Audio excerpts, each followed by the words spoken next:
Tengo conmigo a mi derecha José María Alemán Mundarain, estudió arte y decoración en San Sebastián, ha hecho varios trabajos en el País Vasco, también en El Salvador y el Ecuador, donde ha residido durante varios años.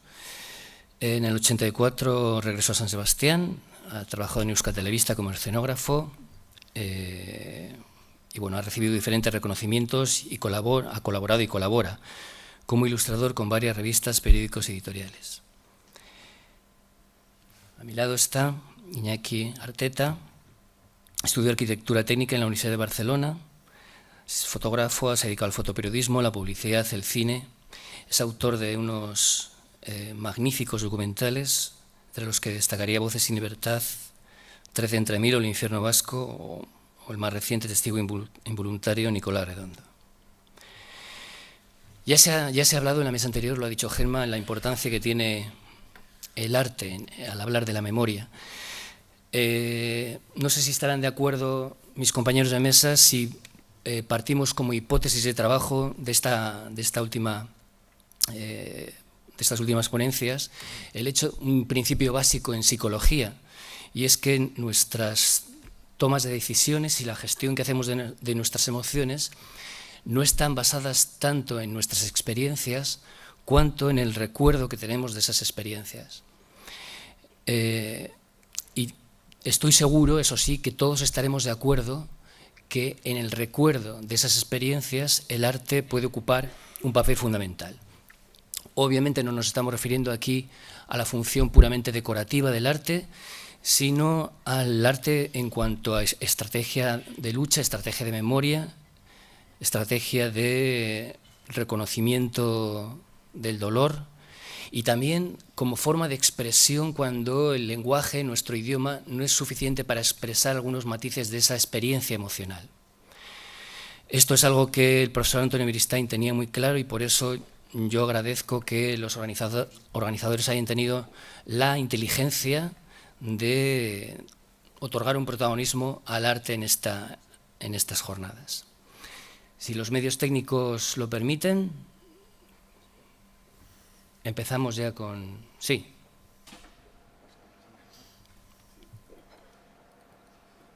Con José María Alemán. Bueno, yo quiero empezar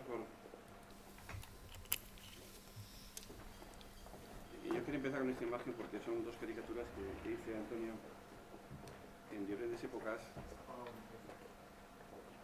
Quería empezar con esas imágenes porque son dos caricaturas que le hice a Antonio Beristain en distintas épocas de su vida. Entonces, recordando que él era muy cuidadoso con el protocolo y con las presentaciones y se hubiera dirigido a cada uno de vosotros con subtítulos y todo. Y yo, con su permiso y con el vuestro, voy a ser más coloquial y voy a deciros hola a todos y gracias a todos por estar aquí. Y empezaría con el asunto. Yo voy a hablar de ilustración, que es un arte menor, que según alguna persona dice que es arte menor. Yo no estoy de acuerdo porque cuando uno tiene delante una edición, por ejemplo, de Gustavo Doré de la Biblia o del Quijote, pues se da cuenta que eso no es un arte menor, es una cosa más importante, ¿no? Y también es cierto, si estoy de acuerdo con eso, es que la ilustración es un arte al servicio de un texto y al servicio de algo práctico, ¿no? Puede ser un fin estético, elementalmente es estético, y otro práctico, ¿no? Me acuerdo de los copistas medievales que hacían aquellas copias de los pergaminos y las cosas, aquellos libros, aquellos cantorales,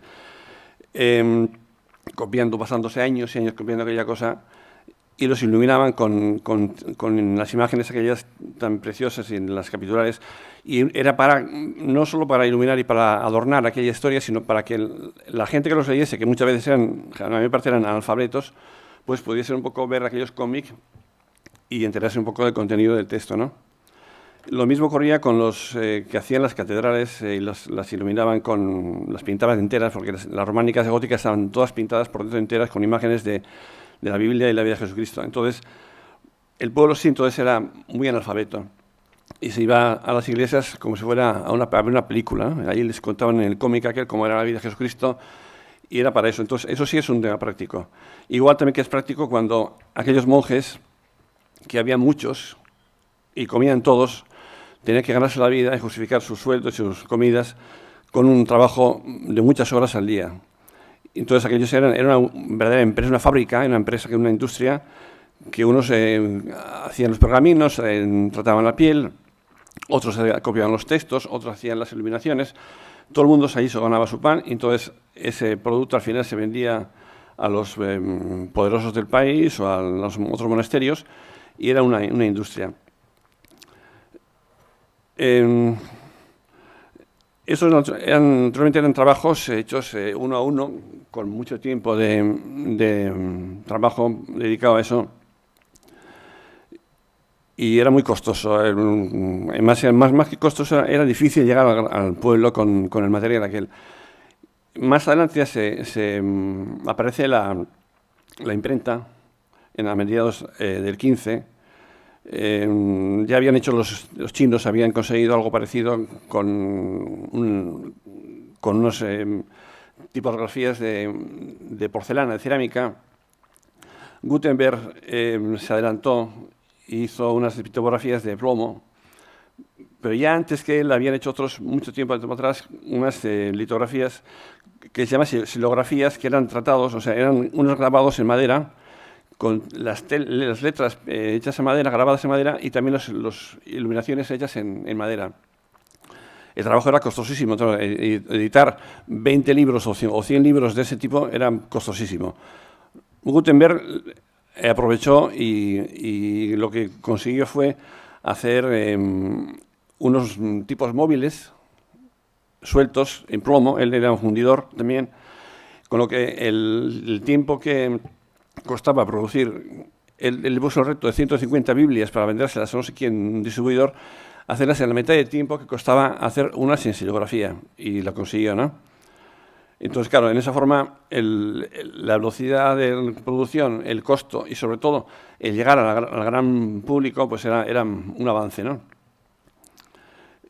Él lo que hacía era, hacía los textos en 2 columnas por un tema mecánico, más fácil de producir, y dejaba los huecos donde colocar las iluminaciones, las ilustraciones, que eran las letras capitulares y las ilustraciones. Luego se hacían aparte esas tiradas y otras personas iluminaban, daban color a mano a aquellas ilustraciones. Otras veces se hacía ya con el aguafuerte, ya en el Renacimiento. Había, pues lo bonito de Gustavo Doré, había otros artistas, grandes grabadores, que hacían los grabados aparte, en aguafuerte, y se metían dentro de las hojas de los libros con el fin de, al encuadernar, fuese todo junto, ¿no? Con la prensa escrita, que llega aquí a Europa hacia a comienzos del 19, llega antes, pero es una cosa muy tosca y tal. Lo que es la cabecera, lo que es el periódico que llega a la gente, llega a mediados del 19. Y son cosas muy pequeñas, generalmente en segundas épocas muy duras con el poder, mucha crítica, mucha sátira, mucho humor. A veces eran cosas, por ejemplo, como uno que es muy curioso, que se llama, ¿la conocéis? La Flaca, que era una cosa que se metía muchísimo, eran 4 hojas nada más, y todo eran chistes y eran cómic, con muy poca noticia. Ahí es donde empieza a tener valor importante ya lo que es la ilustración, porque hasta entonces más o menos se servía un poco al texto, y a partir de aquí ya me parece lo que es el humor, el chiste, la caricatura, que empiezan un poco a tomar más valor propio, ¿no? Puede haber un texto y apoyarlo con estos dibujos, pero normalmente no es así, sino que puede ser por libre, ¿no? Y a partir de ahí empieza un poco ya a separarse un poco las dos tendencias, lo que decíamos antes de la historia y la memoria, ¿no? La historia correspondería al relato periodístico, o sea, a la noticia. Y luego los otros artículos que van paralelos o lo que sea, que son los que pueden ser los artículos de opinión, que serían los que aportan algo más, una visión más desde el punto de vista psicológico o científico o político, lo que sea, aportan ese dato más a la noticia, son temas muy subjetivos, depende de quién lo escriba, y entonces ahí mismo es donde entra un poco más allá la ilustración editorial, que es la que también, por otra parte, aporta otros valores a la noticia, ¿no? Se usa la metáfora, se usa la paradoja, se usa cualquier tipo de recurso narrativo con imágenes, que los que pueden usar los otros, el escritor, el columnista, con recursos narrativos, ¿no? Normalmente, hasta hace muy poco tiempo, la noticia se acompañaba de fotografías, porque es más fiel. O sea, una noticia acompañada con una fotografía del momento, temporal, exactamente del sitio, y sobre todo cuando son expresionistas, aporta muchísimo a un texto, ¿no? Sin embargo, lo que sería opinión se hace con ilustraciones, que tiene otro valor, ¿no? Lo que ocurre que ahora, por ejemplo, está ocurriendo que la fotografía ha avanzado tanto y ha tenido semejantes objetivos y teleobjetivos y un montón de recursos técnicos que a veces es más narrativo y aporta más datos y más imagen, más emociones, una fotografía que un texto, ¿no? Y está pasando al revés que antes, o sea, que antes la ilustración iba pendiente, era subordinada de una imagen, y ahora es muchas veces al revés, que es el periodista poeta, el periodista radiofónico, el periodista que aporta valores narrativos mucho más ricos, más de literatura, el que aporta un texto a una fotografía importante, ¿no? Y es la fotografía la que aporta la imagen, la que aporta los datos más potentes, ¿no? Desde luego, con esto, las nuevas tecnologías, todo eso ha cambiado muchísimo. Hay que pensar, yo, por ejemplo, cuando empecé con el trabajo en el año 92, pues había fotocopiadoras y no había más, o sea, y no había ni correo electrónico, ni había internet, ni había nada, o sea, entonces el proceso era el siguiente, o sea, yo estaba en mi casa, me llamaba por teléfono del Diario Vasco, me decían, oye, te mando un texto. Yo vivo en Gros y tenía que ir a Gros, a Santa Catalina. Cogía allí el texto, lo leía en mi casa, me hacía mis cábalas, hacía un dibujo con tinta china sobre un papel cuché y con unas técnicas, porque luego aparte hay que tener en cuenta que los grises, el matiz gris en fotocopiadora no existe, o sea, entonces la fotocopiadora da puntos negros. Entonces, si metes un degradado o una cosa así con un color gris, queda una mancha muy fea. Entonces usé un recurso que es el de cepillo de dientes, que es una cosa muy curiosa. Es un cepillo de dientes que le untas con un acrílico, una pintura acrílica, y con una cuchilla vas soltando así. Entonces, ahí, enmascarándola el dibujo, quedan unos matices de grises, que son puntos negros que la fotocopiadora sí los registra, ¿no? Lo que no quería era mandar el original al medio porque desaparecen. Entonces, claro, el tema era hacer en casa el dibujo en original con tinta china y con ese cepillo de dientes, ir a una fotocopiadora antes de que cerrasen la tienda, hacer la fotocopia y luego ir a Santa Catarina para que el último mensajero, que salía a las 8 o 8:30 así, lo pudiese llevar a la redacción. O sea, el trabajo era una tarde entera haciendo cositas para un dinero que no compensaba, la verdad no compensaba. Se dio en cuenta en el diario que eso no funcionaba, porque antes de entrar yo ahí, los temas de opinión se ilustraban con fotografías, con un tratamiento de filtros para que diera un poquito de diferencia, pero a partir de que entré yo ahí ya se empezó un poco a hacer cosas con ilustraciones, con dibujos, ¿no? Entonces, claro, era imposible, sobre todo cuando había noticias muy urgentes, muy rápidos, de que te mandasen una cosa a las 8 de la tarde, y no podías recibir las cosas, ni podías trabajar porque no había medios, a verse un taxi, a verse no sé qué y tal, era muy difícil. A veces ha ocurrido que ha habido una noticia a última hora y que me han llamado por teléfono a las 8 de la tarde, que no había ni mensajeros, ni había nada, ni nadie, entonces había que hacer el trabajo, coger un taxi, llevarse a la redacción y esperar ahí o lo que sea y tal, ¿no? Entonces, al final lo que se optó, yo creo que todos los medios hacen algo parecido, es mandar genéricos más o menos ya estás al día de si está el plan de Lizarra o está el plan Ibarretxe o está el no sé qué, la tregua, lo que sea, sabes más o menos, estás al día de las noticias, eso es importante, ¿no?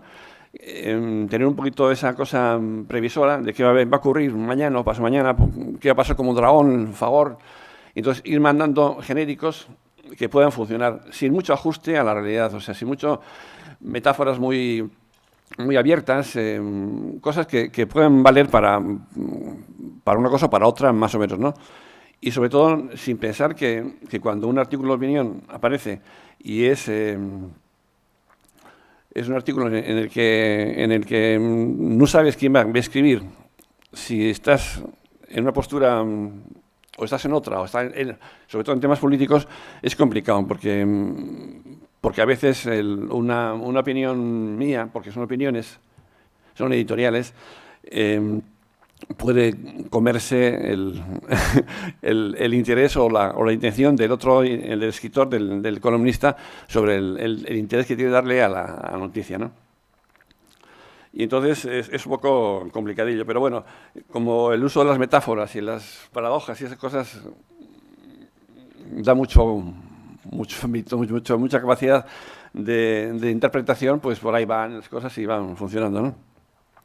Ha habido algún problema, una vez a uno se ha quejado de que, ¿por qué me metes a mí esta cosa si yo decía lo contrario?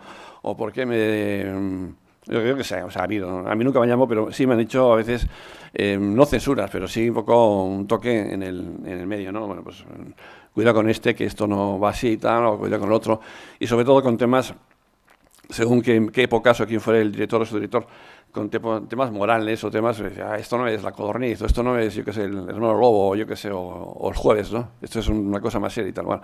Pero al final, 20 años son muchos tiempos y te vas un poco ajustando y ahora es más fácil todo y mucho más sencillo, ¿no?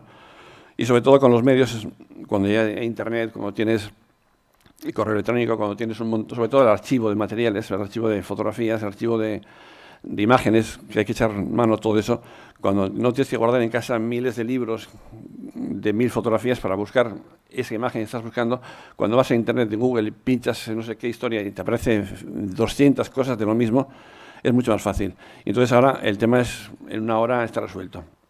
O sea, recibir el artículo por internet, leerlo y tal, y no sé qué tal, se puede hacer en una hora perfectamente bien. Y muchas veces hay que hacer en una hora 3, porque son fin de semana o lo que sea, ¿no? Pero bueno, porque ellos tampoco están ahí hasta las 2 de la mañana, o sea, trabajando. O sea, ellos a las 10 se van, si pueden, o se van a las 9 si pueden, o sea, cuando van se van. Entonces te está un poco dando la lata para que termines cuanto antes el trabajo, lo mandes y se publique.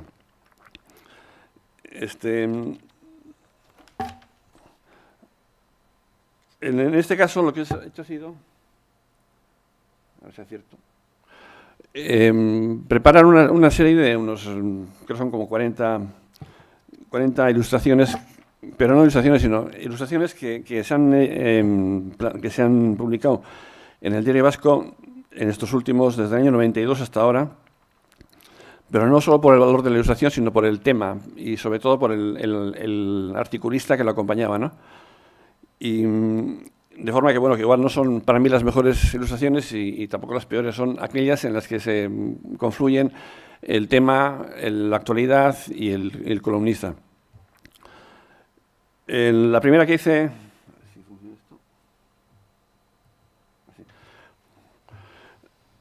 Esta fue la primera que hice, fue un 26 de mayo del 92, me la encargó José Luis Minondo, iba a ilustrar un artículo de Jorge Edwards sobre el Quijote. Me costó muchísimo hacerla porque no sabía ni cómo hacerla, no entendía nada, no sabía cuál era el lenguaje, no sabía cuál era la técnica. Me costó un día entero casi hacerla, bueno, y que se fue una locura. Y bueno, y me quedé a disgusto con ella, o sea que encima peor. La siguiente ya fue más fácil. Ya me costó menos un artículo de Ricardo Miralles, La renuncia de Francia a la grandeur. Esta fue la siguiente, y bueno, más fácil, más rápida, tal, y la página queda más o menos así. Esta es una copia de las páginas. Yo guardo todas las páginas, bueno, guardaba todas las páginas en las que había en dibujos míos, y, o sea, calculando que han sido bueno, van siendo hasta ese momento como 12 años, no sé cuántos, pues habrá como 4 o 5.000 que ya he dejado porque no puede ser más. O sea, hace falta un armario entero para guardar todo eso, es una locura. Y además el tiempo que te cuesta archivar todo esto en condiciones y guardarlo en condiciones, eso es muchísimo tiempo. A mí me llevaba muchísimo tiempo y entonces dejé. O sea, he estado haciendo hasta el año 2008 así y lo he dejado ya porque es una locura. Sin embargo, estos pues los conservo y mira, y me ha venido bien para el trabajo porque así por lo menos hay más documentación. Usé mucho el recurso de las manos porque me parecían, eran elementos muy expresivos, daban mucho de sí. Y esto fue un artículo de José María Calleja que se llamaba El final feliz, del 12 del 92, cuando detuvieron a la cúpula de ETA en Vidar. Fue de esos trabajos urgentísimos porque creo que fue a la última hora de la tarde, así, fue muy arriba. Pero bueno, quedó ahí un poco con esa mala leche y tal, un poquito que está detrás escondido un poco el significado, pero bueno, quedó la metáfora bastante clara, ¿no? Aurelia Arteta escribía La cría de la bestia y se refería pues a todos los chavales estos que caen en las trampas y les meten bobadas en la cabeza y al final acaban poniendo bombas y todo eso, ¿no? Y cuál sería un poco pues la forma de remediar eso y la forma de analizarlo y tal, ¿no? Una paradoja, un cuchillo pacifista, era Luis María Vandrés. Él también desde el nacionalismo pues tocaba el tema de cuál sería un poco el tratamiento del terrorismo desde la democracia, desde la cultura.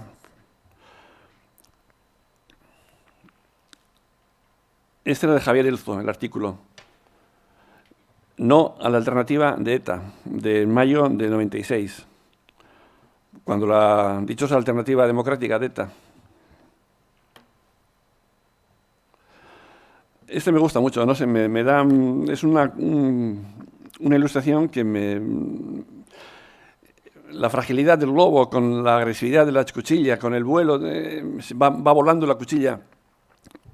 Es una cosa, me gustó mucho este tipo de imágenes, ¿no? Y creo que además aquí un poco ha empezado un poco a soltarme, ¿no? A mí me ha hecho mucha ayuda la poesía y la poesía hay metáforas y elementos de este tipo que te sugieren cosas y utilizando la poesía como base de recursos literarios, usar recursos gráficos me funciona bien, ¿no? Y entonces este es uno de los primeros que empiezo un poco a tantear, ¿no? Este es un artículo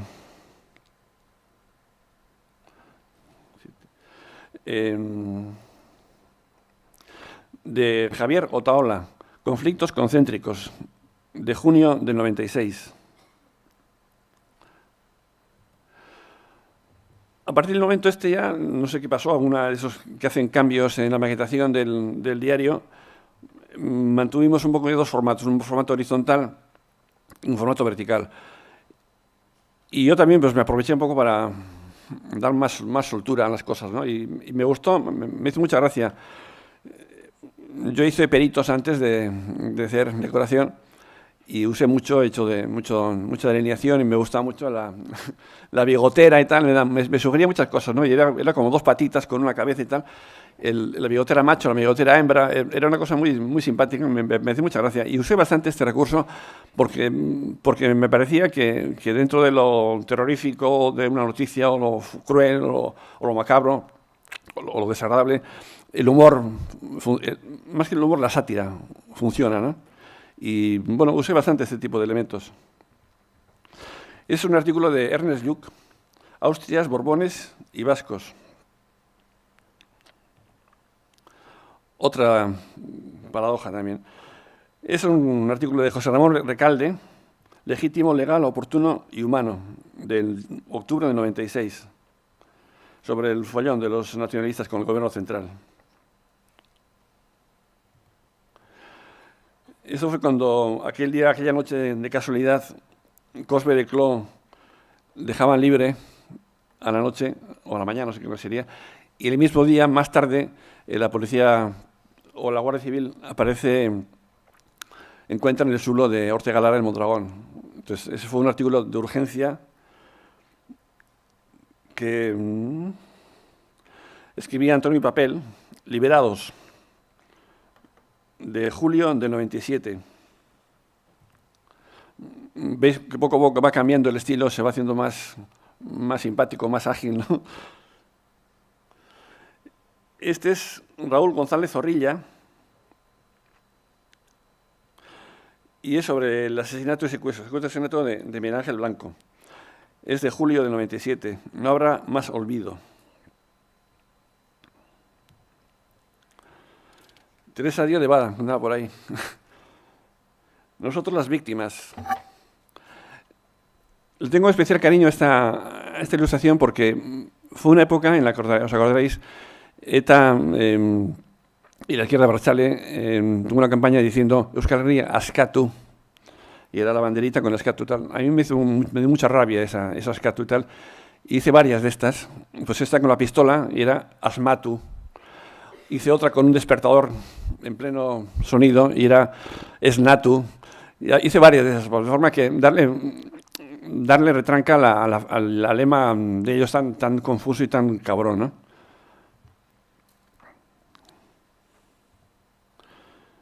Fernando Buesa.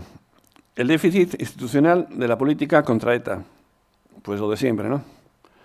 La blandura, la melifluez, la chorradilla de andar siempre con paños calientes, ¿no? Empezamos con Lizarra. Esto fue largo. Augurios, milagros y trampas, de agosto del 98. Josu Cepeda. De esto hubo cientos de artículos, porque fue una época muy larga después de Miguel Ángel Blanco. Otro sobre Lizarra, esta vez de Carlos Martínez Gorriarán, La tregua, de Ermua a Estella. Todo el proceso ese, de agosto del 98.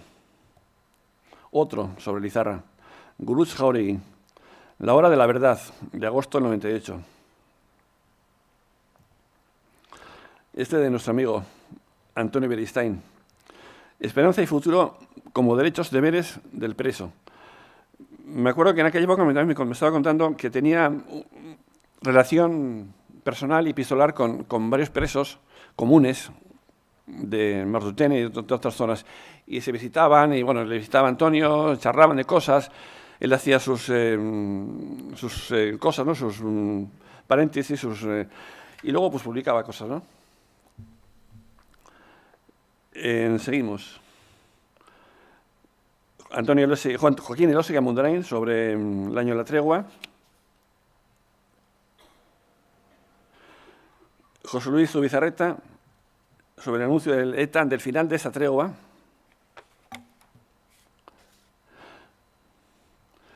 Federico Abascal, basta de encubrimiento sobre el asesinato de Buesa. Muerte de un barogiano, cuando mataron a López de la Calle. Aquí ya empiezo a meter freehand, con textos y cosas que me dan bastantes recursos también. Es Santiago Izarna, el autor del artículo. Juan Pablo Fusi, La cuestión nacional vasca. Joseba Arregui, Vamos a ganar, sobre la derrota de ETA.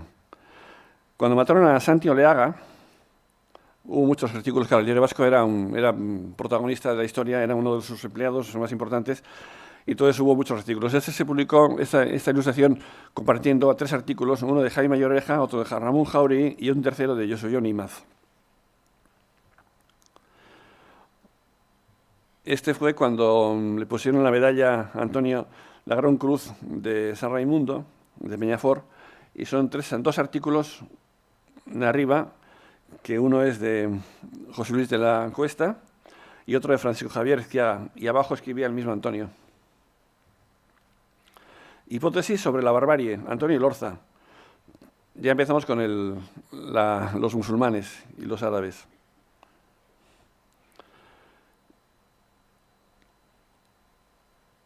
Jesús Sánchez Maús, cuando mataron a Juan Priede, en Orio. José María Muguruza,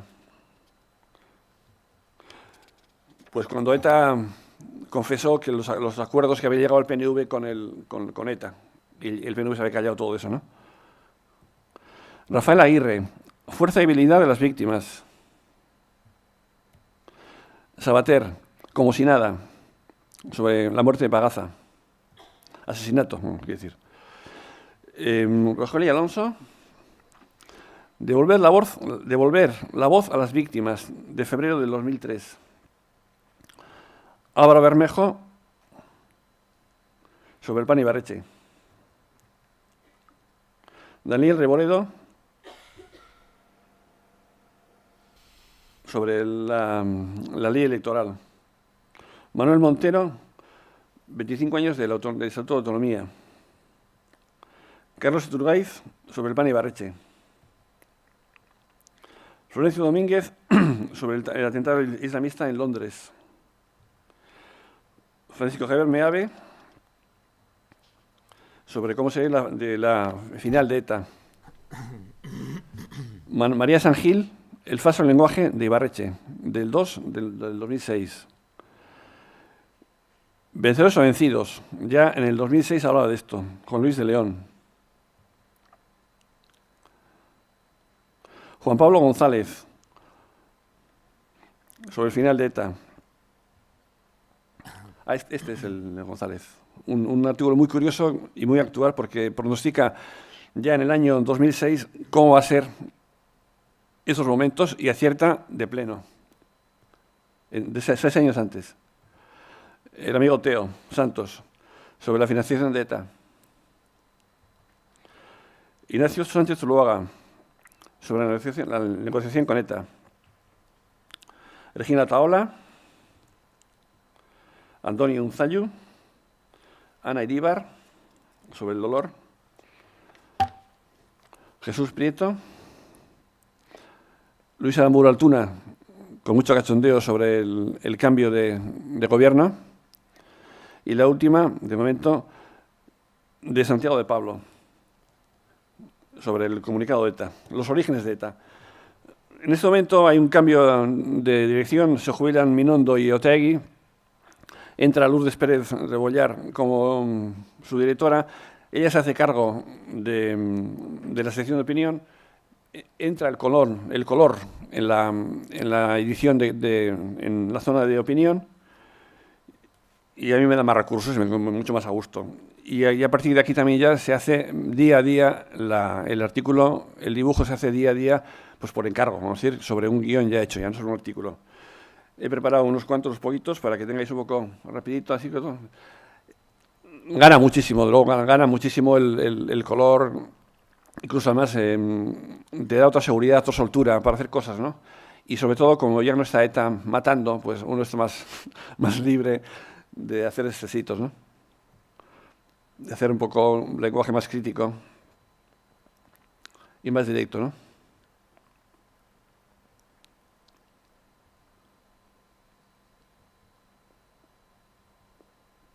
El relato, que es una cosa que sale hace poco también.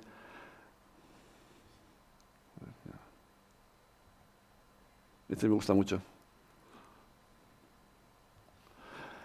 La justicia, pues la polémica de cómo anda también a veces. Y esa es la última ya. Es un poco que te manda a la pistola que se siente, ¿no? Y eso es un poco mi aportación a esta historia. O sea, que además me encanta que tenga rango de esto, ¿no?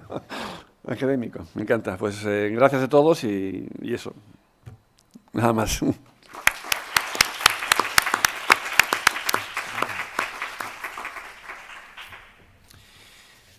Bueno, ahora, después de descubrir que jamás se había dicho tanto con un cepillo de dientes, vamos a dar la palabra a Iñaki, que nos ilustre. Buenos días a todos.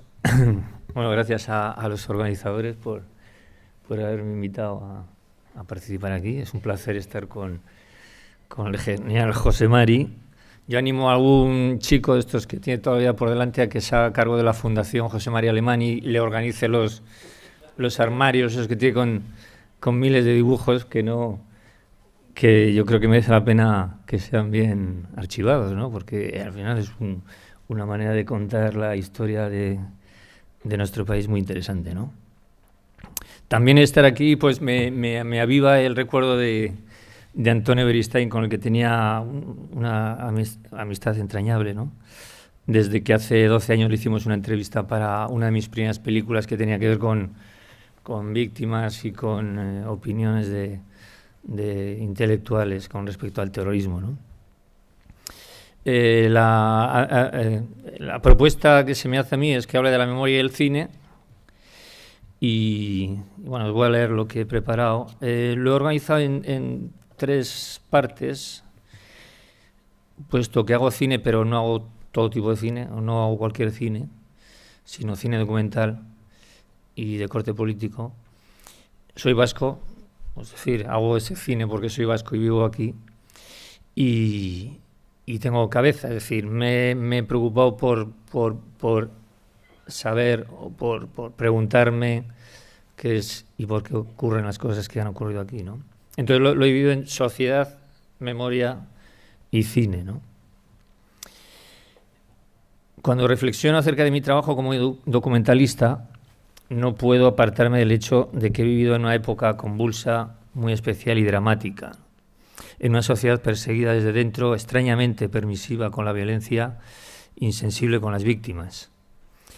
Todo eso ha sido lo que ha orientado mi trabajo hacia la búsqueda de explicaciones sobre qué es lo que pasaba en esta sociedad, en mi entorno vital, e intentar elaborar narraciones honestas y rigurosas. No fue fácil dar el primer paso, puesto que desde dentro y en un ambiente atravesado por la violencia cualquiera entiende que las cosas son complicadas de acometer. Pero precisamente fue ese ambiente, la acumulación de posturas públicas ambiguas y de pensamientos morales excéntricos, por lo menos excéntricos, lo que me fue empujando a abordar el tema del sufrimiento de los damnificados, ¿no? Encontré necesario explicar cómo se ha llegado a esta situación, una sociedad que presume de vivir bajo parámetros democráticos, o como una nación democrática del primer mundo, como es España, ha permitido durante tanto tiempo que en su territorio hayan ocurrido este tipo de cosas. Pensé que era preciso explicar cómo lentamente fue tejiéndose esa pesada red de silencios que ha atenazado a cada ciudadano hasta hacerle desistir de su libertad, cómo cada acto político, cada acto público o privado ha estado, aún lo está, impregnado de disimulo, del miedo a la mirada del otro, del temor a no ser políticamente correcto con lo nacionalista. He dirigido mi trabajo a desempolvar testimonios de víctimas, a publicar pensamientos críticos, gritos de protestas contra lo que era una persecución ideológica, un lento exterminio tolerado por una parte de la sociedad que amparaba el asesinato y la exclusión por creer que esta comunidad es parte de España. En ocasiones esta tarea me ha parecido sencilla porque pensaba, yo creo que esto lo comparte mucha gente conmigo, pero en otras muchas muy complicado, porque pensaba que también la gente tiene otras muchas cosas en la cabeza y hay que preocuparse y esto pasaba a otro lugar, ¿no? A un segundo lugar. Veo a la sociedad vasca necesitada de estar contenta consigo misma, pero ahora mismo incapaz de reconstruirse porque carga con un pasado que no puede asimilar y del que quiere, o intenta al menos, huir. En mi opinión, necesita urgentemente revisar su historia reciente para saber qué hemos hecho, cómo hemos llegado a esto, qué somos y qué podemos llegar a ser.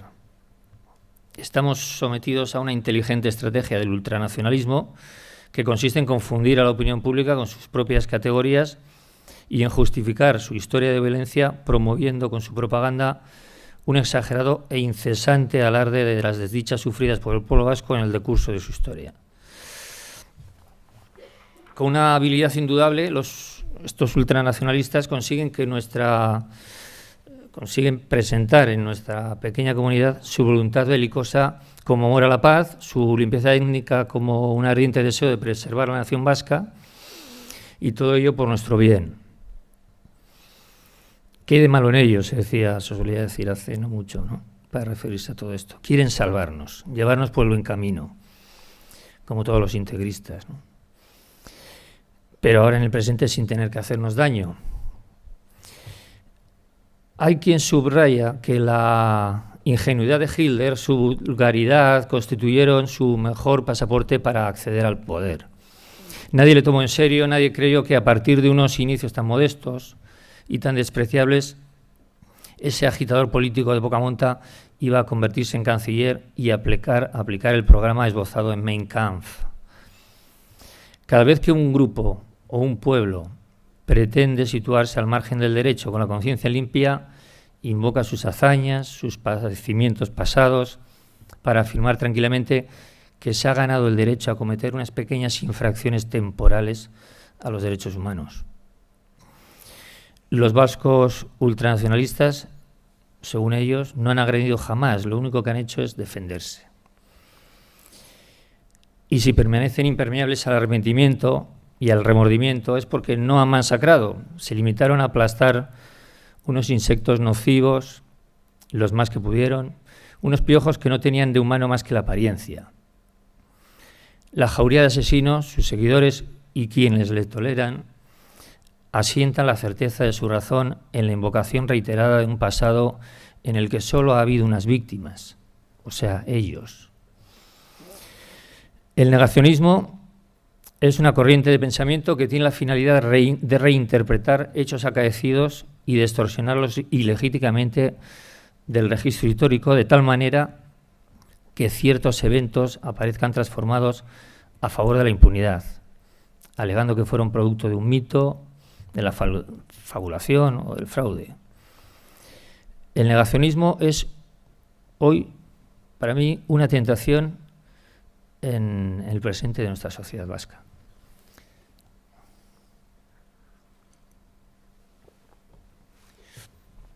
La memoria, la segunda parte de lo que os digo. Hace tiempo que la mirada no obliga, sobre todo la mirada distraída del espectador. El Holocausto puso el listón tan alto que en ocasiones cuesta defender la atrocidad de una serie corta de crímenes porque no alcanza el nivel de exterminio para ser aborrecible. Hoy hay monstruosidades que nos dejan fríos y dubitativos. Esa es nuestra deuda fundamental con los mártires del terrorismo, impedir que retorne la abominación, sea cual sea su amplitud, la forma o el rostro que adopte.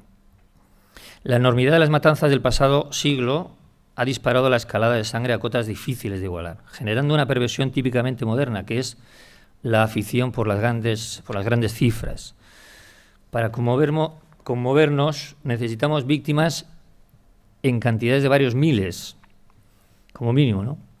Y por menos que eso, pues hacemos zapping, ¿no? Es decir, donde triunfa el número, la moral capitula. Ingerimos tal cantidad de dramas cotidianamente que perdemos la facultad de rebelión o discernimiento. Para los asesinos ultranacionalistas vascos tampoco fue para tanto lo que hicieron en nombre de su patria. Es para ellos casi un chiste que se les tache de exterminadores. El asesinato sistemático del adversario político durante casi 50 años no fue para tanto.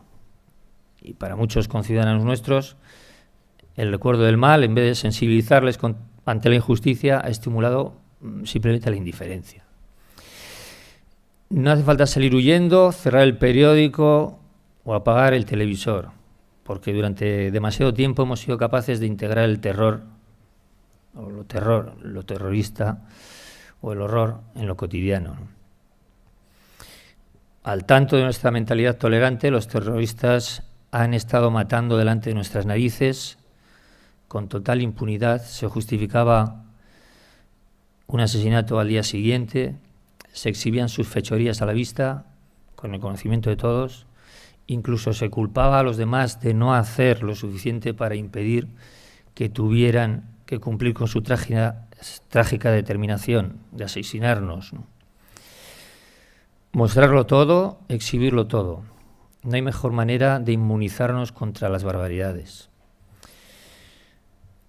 Creo que habrá que evitar dos errores paralelos. El primero consiste en nivelarlo todo, es decir, en elevar la más mínima fechoría al nivel de exterminio sin comprender que hay grados para la infamia. Todos los crímenes no son iguales, ¿no? Y el segundo, que desacredita cualquier especie de atrocidad aduciendo que no es el Holocausto y que sale mal parada de la comparación con el patrón supremo del horror. La alternativa no está, pues, entre la memoria que resucita los antagonismos seculares y el olvido que borra las tragedias y absuelve a los verdugos. La única memoria imprescindible es la que se sustenta en la pedagogía de la democracia, la que estimula una inteligencia de la indignación ante la vulneración del derecho a la vida. Con la retórica ultranacionalista vasca siempre hay que comprender las cosas al revés e interpretar cada frase a la inversa de su sentido manifiesto. Y hay que acostumbrarse a que la violencia hable el lenguaje de la paz y el fanatismo el de la razón. Hemos visto hasta qué punto su propaganda ha desfigurado el sentido de la palabra asesinato. La mayoría de los crímenes cometidos por ETA son atribuidos a sus víctimas. Asesinan por un lado y pretenden inspirar compasión por el otro. El refinamiento supremo del canalla. Imputar a su víctima el daño que él mismo ha infligido. Es una asombrosa inversión, ¿no?, que hemos consentido. El asesino es la víctima de su víctima y si te mató es por su culpa. Tú eres en realidad quien me mata a mí. Y se han apropiado del drama de los oprimidos y han borrado a la vez las huellas de su crimen, ¿no? Es decir, han pretendido, pretenden o aspiran a gozar de la solicitud que envuelve al perdedor sin dejar de beneficiarse de las bazas del vencedor. Como un ser angelical cubierto de sangre, el verdugo puede entonces llorar con la conciencia limpia en medio de una montaña de cadáveres. De este modo, la sociedad ha ido elaborando una pauta de lectura de las conflagraciones en la que tratará de no implicarse jamás, por lo menos cuando sus intereses no estén directamente en juego, ¿no? Nos las arreglamos para no comprender y así no tener que comprometernos, ¿no? Este triunfo del principio de equivalencia, todos hemos sufrido lo mismo, no es más que negacionismo en directo. Imaginemos la idea de una reinterpretación de la Segunda Guerra Mundial según los mismos principios, en la que ya no sería posible distinguir entre los buenos y los malos. El rechazo al maniqueísmo, con el que a unos se les llena la boca, como si de una proeza intelectual se tratara, o la equiparación de los beligerantes, apenas disimula una simpatía activa hacia el agresor. No tomar partido en el enfrentamiento que opone al agresor y a la víctima es en realidad tomar partido por el más fuerte y animarle a sus empresas.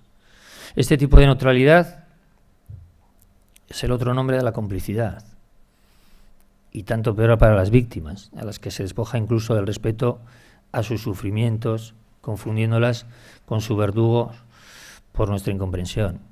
Es decir, no satisfechos con haberlos abandonado, los privamos del derecho a permanecer dignamente en el recuerdo de los vivos.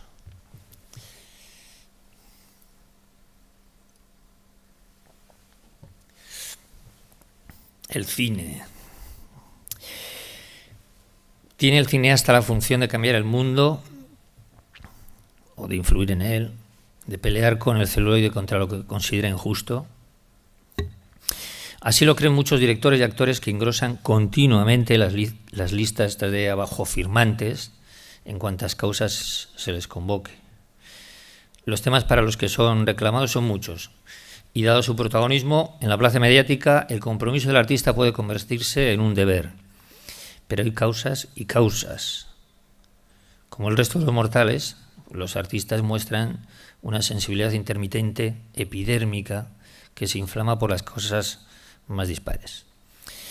La respuesta, al menos, hablo de nuestro país, contra el terrorismo ha estado rodeada de actitudes dubitativas. La protesta contra el asesinato de conciudadanos nuestros ha sido relativa, dependiendo de quién fuera, de su condición o de cómo se la asesinara. La causa de las víctimas no ha suscitado conciertos multitudinarios, no ha llenado ni iglesias ni campos de fútbol y muchas veces ni plazas de los pueblos. La misión del autor no es aplaudir, es oponer reservas, críticas. Nuestra obligación es hacer buenas obras y dejar constancia de algunas de las cosas que vivimos, que se viven o que se han vivido en nuestro entorno cercano. Utilizar con vigor el lenguaje y la imaginación. Y se nos pregunta, ¿La imaginación y el lenguaje son importantes? Pues preguntar a cualquier dictador, que lo primero que han hecho siempre ha sido prohibir libros y películas que pudieran despertar la imaginación y o utilizar el lenguaje que no fuera el del poder, ¿no? Cuando hablo de la imaginación, me refiero aquí a la imaginación no la de evocar fantasía, sino a la búsqueda de herramientas, o sea, a utilizarla como una herramienta intelectual para buscar maneras de contar las cosas, ¿no? Es decir, no basta con que alguien quiera contar algo muy comprometido, muy cargado de política, si lo que hace es aburrir al espectador, por ejemplo, ¿no? O si no encuentra la manera de contarlo de una manera atractiva o sintética, ¿no? Todos tenemos memoria, pero necesitamos añadir la imaginación, es decir, encontrar una forma de ser contada. La memoria no puede ser solamente una colección de hechos pasados. Para que sea útil hay que dotarla de elementos del lenguaje, en mi caso el audiovisual, para que forme parte de una historia y para que en definitiva enseñe algo, ¿no? Hay que esperar a que una hecatombe alcance la dimensión del genocidio para reaccionar. El verdadero valor no consiste en ser un héroe a posteriori, aniquilando el nazismo o derrotando el franquismo en 2013, sino en combatir la ignominia propia de nuestro tiempo, con lo que nos ha tocado vivir. Aunque esto cree incomodidades, suscite incomprensiones y hasta pueda acarrear alguna represalia. En eso el cine, bien utilizado, puede convertirse en un alimento cívico, en una vitamina para las conciencias, como las viñetas de José Mari, ¿no? Lo ocurrido en el País Vasco tiene una muy difícil narración, tratándose de un enclave geográfico del primer mundo. A mí me cuesta, siempre que hacemos alguna película pensamos en cómo se la contaríamos a un sueco o un americano, cómo le explicaríamos todo lo que ha pasado aquí. Es complicado. Pero también es cierto que es ingente la cantidad de historias personales que se han venido acumulando en todos estos años, muy cerca de nosotros, ¿no? Historias que, soterradas por el miedo, aún hoy permanecen ocultas entre las experiencias vitales de numerosos ciudadanos y a la espera de ser descubiertas por un autor que se atreva a contarlas también. La recuperación de la memoria es la primera etapa de la libertad. Para emanciparse, primero hay que releer el pasado y luego después dirigir nuestras acciones, ¿no? ¿Qué puede hacer un autor cinematográfico? Concretamente, ¿qué creo yo que puede hacer un autor cinematográfico? Más concretamente, ¿qué creo que debo o puedo hacer yo, ¿no?, con esta herramienta que utilizo? El cine. El cine, su narrativa, es el vehículo moderno más comprendido universalmente y más preparado para la difusión, no solo de entretenimiento, sino de historias, de historia, de cultura. Tanto el género documental como la ficción nos han aportado a todos tanto emociones como informaciones, ¿no? Lo más agradable, interesante, espantoso o divertido que hemos vivido delante de una pantalla permanece en nuestra memoria y forma parte de nuestra cultura.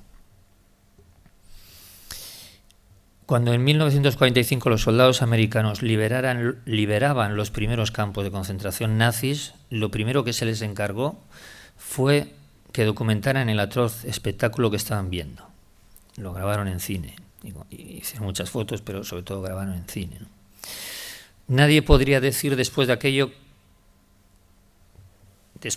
aquello no había ocurrido, ¿no? Ese era el propósito, ¿no?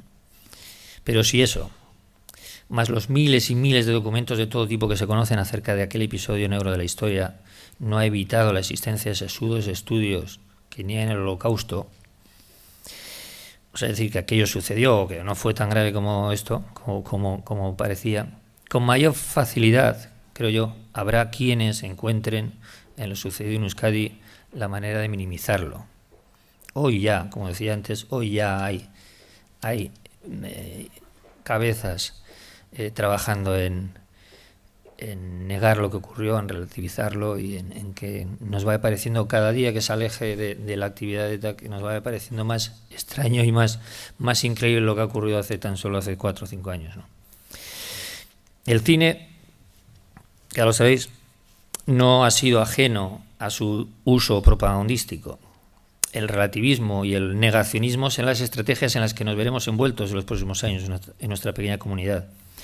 El cine es una herramienta muy tentadora para la propaganda, y en una sociedad como la nuestra, en la que se han cultivado con gran éxito y de forma constante los contravalores, será un elemento más a contribuir en la contaminación ambiental respecto a la existencia y los porqués del terrorismo. O sea, más confusión, ¿no? Puede venir de lo que se vaya viendo, ¿no? En mi tarea como cineasta me he propuesto, huyendo de la objetividad imposible, tratar al menos de ser honesto, de emplear un género serio, sobrio, discreto, como es el documental, vinculado a una noción convencional de la verdad, del realismo y de la autenticidad, tratando de que los hechos hablen por sí mismos. He rehuido de utilizar la estilización y el lenguaje figurativo, porque siempre añaden cosas al objeto al que se refiere y reducen y oscurecen aspectos del acontecimiento y sitúan la atención más cerca del autor.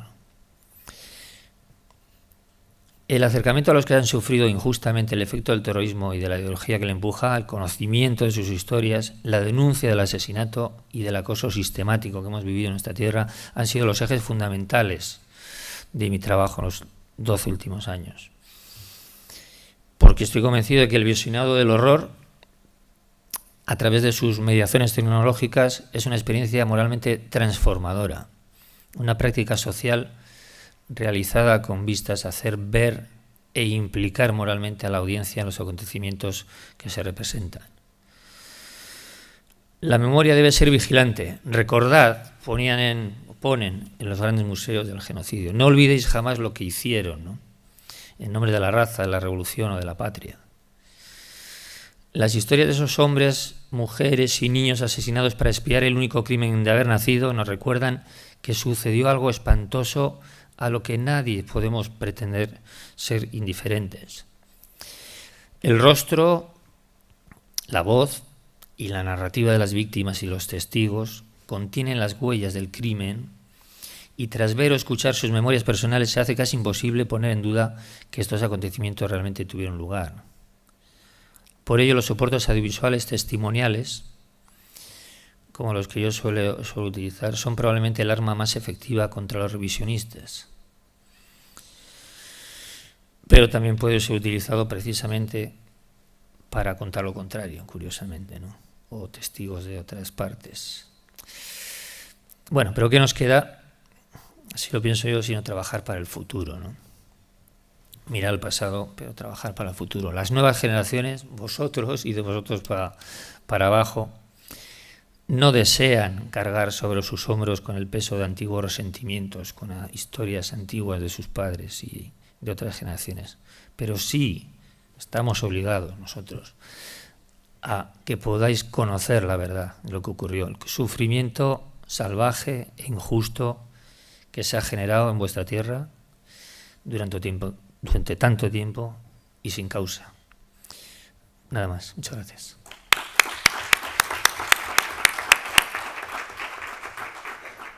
Bueno, agradezco mucho vuestras presentaciones, sobre todo vuestro trabajo como artistas durante todos estos años y la honestidad de la presentación y al público por su asistencia y atención.